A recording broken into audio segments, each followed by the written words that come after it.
Oui, bonjour, Patrick Tétrault du projet Créer la nouvelle civilisation. Donc aujourd'hui, je veux parler d'un ce que j'appelle un outil collectif qui s'appelle que je nomme pour l'instant Média unique.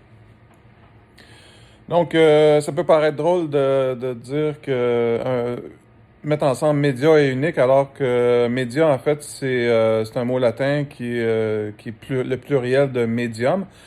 Mais la raison pour laquelle je garde le mot média, c'est ça fait référence évidemment aux médias, que ce soit les médias conventionnels ou les médias sociaux, les deux sont dans cette catégorie-là. Ça fait référence à ça. Donc, je garde l'expression média parce que c'est ce que c'est. C'est un média, mais je veux pas utiliser le mot médium pour ça fait référence, on n'est pas habitué de l'utiliser dans ce contexte-là, donc c'est pour ça. Alors, donc, le média unique, c'est quoi? En fait, c'est un outil collectif, donc c'est un outil à la disposition de la collectivité, donc qui est utilisé, et évidemment, nous, la perspective qu'on choisit, c'est de création. Donc, on choisit de voir la société comme notre création, c'est-à-dire c'est nos choix qui font qu'on a la société qu'on a. Et conséquemment, nous sommes responsables. Donc, si on veut une autre société, on veut résoudre les problèmes, on veut changer les choses, donc on veut créer autre chose. Et c'est une bonne idée d'avoir des outils. Et on peut considérer déjà beaucoup de choses dans la société qu'on a, comme les systèmes, la loi ou l'argent. Ce sont aussi, d'une certaine façon, des outils. Donc, c'est des choses qu'on a créées et qu'on utilise, etc. Donc, c'est juste que là, on va s'approprier le concept pour créer de nouveaux outils. Donc, entre autres, les médias uniques. Je vais expliquer pourquoi j'utilise ce terme-là. Qu'est-ce que j'entends par là? C'est quoi le concept? Premièrement, c'est important de commencer par cette chose-là que sont les médias quand on veut s'approprier le pouvoir créateur et considérant que les médias, ce sont la chose la plus puissante sur Terre. Et je peux commencer à expliquer, je donne toujours la citation du père Rothschild qui avait dit qu'il se foutait de qui faisait les lois en autant qu'il continue à avoir le contrôle de la création de l'argent. Ce qui veut dire que l'argent, évidemment, le contrôle de l'argent est plus puissant que les lois ou la politique, parce qu'évidemment, quand tu as l'argent, tu peux contrôler l'autre. Mais ce qu'il ne disait pas, par contre, c'est qu'il ne pourrait pas s'approprier et maintenir son pouvoir sur la création monétaire s'il ne contrôlait pas les médias. Et en général, on inclut dans ça le système d'éducation. Parce qu'évidemment, les gens pourraient être informés et se prendre conscience et refuser cette chose abominable, mais non, donc c'est implicite dans l'idée, les Rothschild devaient contrôler les médias, et c'est ce qu'on a encore aujourd'hui. On va comprendre pourquoi les médias sont si puissants. À la base, fondamentalement, ils sont puissants à cause de nous. C'est nous, en fait, qui sommes puissants. Et il n'y a pas personne, il n'y a pas de tyran ou de grand personnage de grand pouvoir sur Terre qui a jamais existé, qui ont exercé leur pouvoir. Comment ils ont fait ça? Ben, c'est en contrôlant les gens. Parce que c'est là qu'origine le pouvoir. C'est nous qui sommes la source de tout. Donc, on peut pas être un grand. Je peux donner l'exemple d'Alexandre le Grand. Pourquoi on dit Alexandre le Grand? Parce qu'il a conquis des royaumes. Premièrement, il ne les a pas conquis tout seul, donc il y avait d'autres personnes avec lui. Et ensuite, les royaumes, c'est quoi? Ben, c'est d'autres gens. Donc, s'il n'y aurait pas eu d'autres personnes, ben, il n'y aurait pas eu d'Alexandre. Il y aurait peut-être eu Alexandre, mais il n'aurait pas été le Grand. Il aurait juste été Alexandre. Donc, la puissance, le pouvoir, l'autorité, évidemment, je ne sais pas si je devrais revenir avec ça, peut-être brièvement. Ma définition du pouvoir consiste en trois choses, le potentiel, la capacité et l'autorité. Donc, le potentiel, ce sont les ressources, l'énergie, l'argent, la matière, les ressources, etc. La capacité, c'est la science, la capacité technique, le savoir-faire, l'organisation, tout ça, ça fait partie du pouvoir. Et évidemment, l'autorité, c'est la décision. Donc, le choix d'agir ou de ne pas agir. Donc, les trois ensemble forment ce que j'appelle, on peut dire, le pouvoir. Et c'est par le pouvoir qu'on peut créer. Donc, ça prend les trois. Et évidemment, dans la société, dans notre civilisation, il y a beaucoup de pouvoir pour qui c'est par évidemment la science et tout qui s'est accumulé à travers le temps et qui qui a été accumulé et qui appartient vraiment pas plus à un qu'à l'autre. Et aussi notre organisation sociale, tout ça, ça fait partie c'est de la science, c'est du savoir-faire, c'est des capacités. Et tout ça, ensuite, avec l'argent, évidemment, l'énergie, l'émotion, j'ai oublié l'émotion, ça fait partie, c'est la catégorie potentielle. Donc, tout ça, tous les gens ensemble, ça crée, et toutes les institutions qu'on a créées, les ressources, les outils, la technologie, tout ça fait un énorme pouvoir. Et évidemment, la façon dont on est organisé, c'est ça qui nous permet de savoir comment on va exercer ce pouvoir-là via l'autorité. Donc, les décisions qu'on va prendre, comment on va les prendre, qui va les prendre, quelles décisions on va prendre, etc. Donc, tout ça fait que ça détermine ce qu'on va créer. Et c'est ce qu'on crée, ben c'est ça qu'on a, c'est notre civilisation.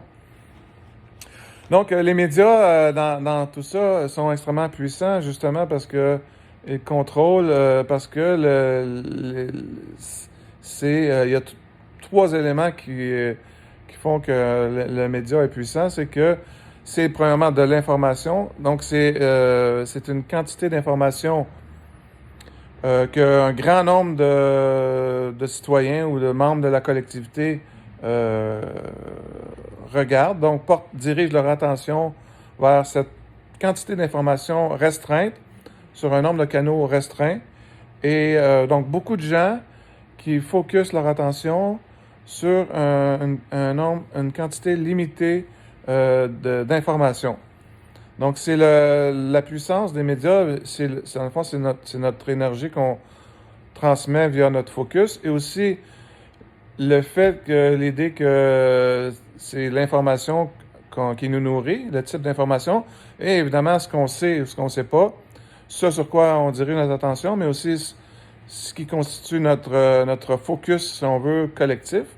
Donc, de la même façon qu'on peut imaginer une personne l'importance de ce sur quoi on se concentre. Si on a un objectif quelconque, c'est important d'y penser, de se diriger vers ça, de s'informer dans le domaine ou dans le sens d'où on veut aller.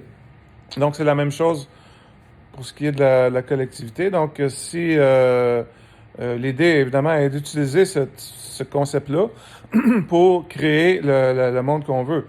Donc, l'idée n'est pas de bannir ou d'interdire les médias. Je vais revenir un peu à comment je vois l'avenir du monde médiatique, si vous voulez, qui est en réalité plus le monde journalistique.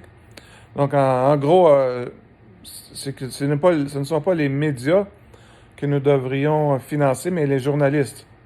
Et quels journalistes et dans quelle proportion nous devrions les financer? Bien entendu, c'est les citoyens à décider. Ce qui fait que ça donnerait une perspective où ça donnerait, le mot m'échappe, mais ça donnerait un champ visuel collectif vraiment différent de ce qu'on a présentement avec les médias. Parce que, en fait, les médias, c'est ça, le pouvoir du média, c'est de contrôler, évidemment, quelle information est contenue dans ce média-là et comment elle est traitée, quelle information est là, quelle information n'y est pas, et etc. Donc, c'est le contenu, le contrôle du contenu et le contrôle de cet outil-là, si on veut. Et évidemment, dans l'outil média unique, l'idée va être que les citoyens ou les membres de la collectivité, ce sont eux qui vont avoir à décider du contenu. Et le défi, évidemment, dans ce projet-là, c'est que les citoyens, les membres de la collectivité acceptent la contrainte d'avoir un nombre limité, préférablement juste un, de là le terme unique dans le titre, d'avoir un nombre très limité de canaux. Donc, un seul canal.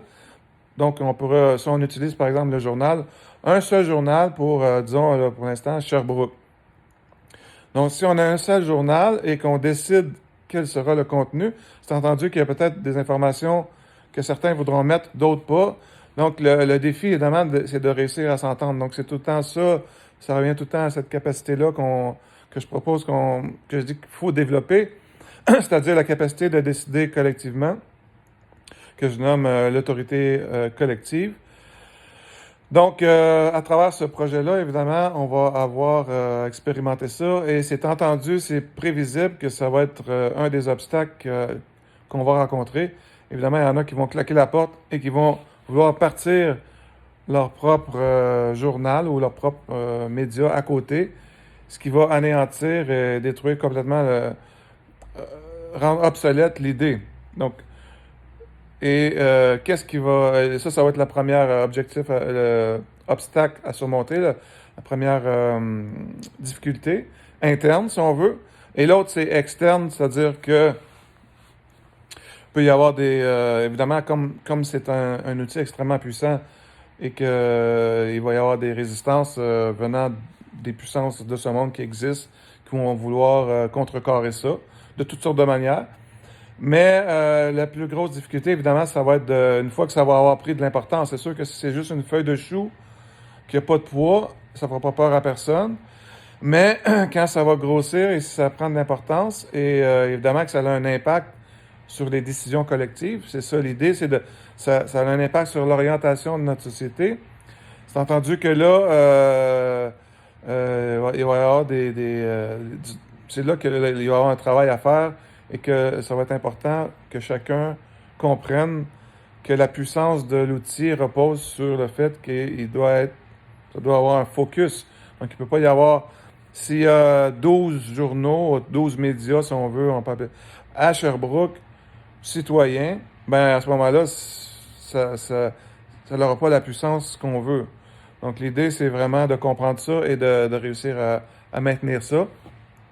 Et comment je vois ça, c'est que probablement que, évidemment, il y a différentes collectivités, là, moi je le propose à Sherbrooke, qui vont peut-être embarquer et expérimenter. Et plusieurs ça va foirer à cause de ça. Mais celles, par contre, qui vont réussir, vont se donner un avantage concurrentiel et économique, etc. Et à ce moment-là, ça pourra influencer d'autres à vouloir les suivre. Donc, j'espère toujours que c'est pas ça qui va arriver, que les gens vont comprendre la puissance potentielle de l'idée et que ça va fonctionner, mais il faut être quand même réaliste. C'est certainement un des gros défis qu'on va avoir rencontrés. Mais l'idée, c'est de rester positif et de garder en tête que c'est de développer la capacité. Et si on garde ça toujours en tête, on va réussir. Évidemment, un échec, c'est pas la fin du monde. On se relève et on recommence et on continue jusqu'à temps qu'on réussisse. Donc c'est ça le média unique. C'est qu'on crée un outil, un focus collectif, un éditorial citoyen, qu'on peut dire. Et donc, l'idée va être de collectivement, citoyennement, décider du contenu. Comment on va faire ça? Évidemment, ça pourrait être Moi, mon idée, évidemment, c'est de créer un journal qui va être physique, qu'on va envoyer. Pourquoi physique? Parce que si c'est imprimé, ça a plus d'importance. Un site web, il y en a des milliards, tandis que quelque chose d'imprimé, ça a déjà plus d'importance et c'est à l'extérieur, d'autres peuvent le voir, donc c'est plus important. Parce que c'est important, c'est notre focus collectif, donc ça vaut la peine d'investir et de faire quelque chose de physique.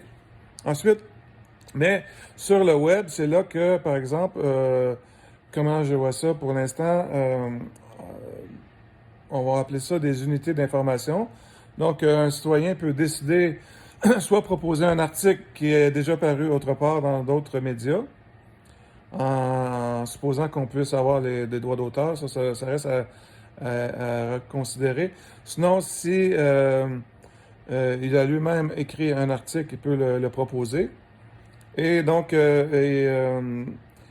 etc. Donc, ça peut être, les citoyens vont proposer des suggestions, des sujets qui les intéressent, qu'est-ce qu'ils veulent avoir comme contenu.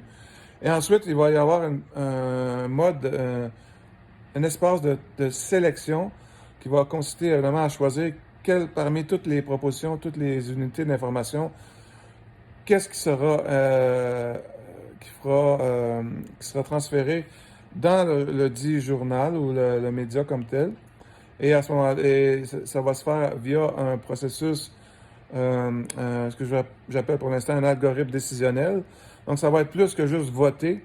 Donc, il va y avoir beaucoup d'autres composantes qui vont être ajoutées, qui vont rendre le choix plus intéressant et plus dynamique que juste voter. Donc, quels sont les articles qui ont retenu plus de votes. Ça va permettre, je peux donner un exemple, qu'est-ce que j'entends par algorithme décisionnel. Par exemple, on pourrait y aller avec tout simplement un nombre de votes. Donc, peut-être chaque participant a droit à un certain nombre de votes par édition, disons une centaine de votes. Donc, on distribue carrément un vote pour les articles ou les unités d'information qu'on préfère. Et donc, chaque unité va recevoir une valeur. Et évidemment, c'est celle qui va avoir le plus de valeur qui va être choisie. Mais pour ajouter à cette valeur-là, il pourrait y avoir d'autres options, d'autres composantes. Par exemple, on pourrait distribuer des billes, ce que j'appelle pour l'instant des billes, 10 billes positives et 10 billes négatives à chacun, qu'ils pourront distribuer à différents articles. Par exemple, si un article que vous souhaitez pas qu'il paraisse, donc vous êtes contre l'idée, par exemple, mais à ce moment-là, vous pouvez distribuer une bille négative.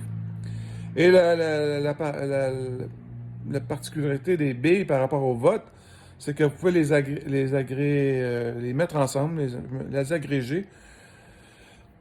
Donc, par exemple, s'il y a un article qui vous intéresse beaucoup, vous pourriez mettre deux billes ensemble et le mettre à cet article-là, ce qui va donner beaucoup plus de valeur que si vous en mettriez seulement deux à deux endroits différents.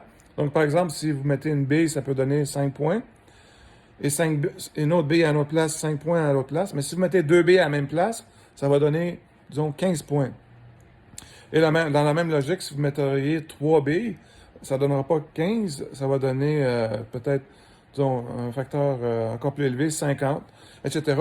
Et là, si vous voulez vraiment que cet article-là soit favorisé, ben là, vous mettez vos 10 billes sur le même, et là, ça donne peut-être 200 points. Je donne des chiffres par hasard. Et c'est la même chose pour les billes négatives. Donc, c'est juste pour montrer qu'il y a d'autres choses qu'on peut faire. Par exemple, si un article pour une édition n'a pas reçu suffisamment de valeur pour paraître, mais ceux qui l'ont proposé le réitèrent dans la prochaine édition. Donc, la persévérance, ça va donner des points.